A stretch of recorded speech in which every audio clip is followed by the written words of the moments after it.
Today, I'm visiting my friend Claudette, and she has invited me to paint in her studio.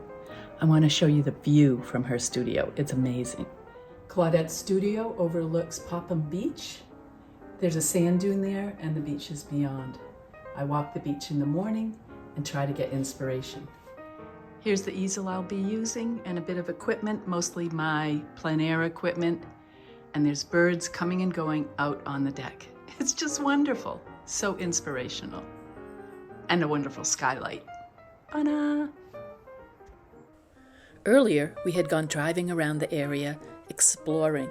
We found this quiet cove with striated rocks and houses at the tip top. I was impressed by the verticality and the energy that these rocks bring, and I think about the geological history that created these. I do a sketch before I go to work at my easel.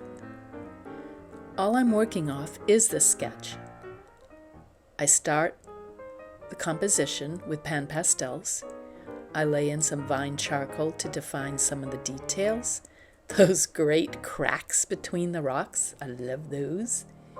Kind of defined where the trees might go as I'm working along.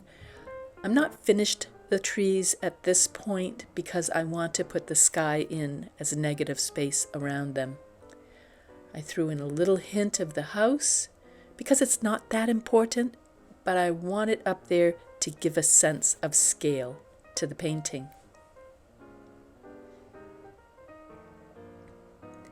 I didn't have my tripod with me at Claudette's, so here I'm using a handheld camera. Looking up at the sketch and back at the painting, and then wistfully out the window again for my next walk, I hope.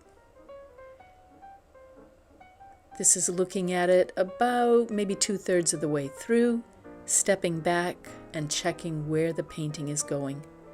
I added some more details, a little sharpness and cracks in those rocks again, variety in the sky, and a little more detail in the house.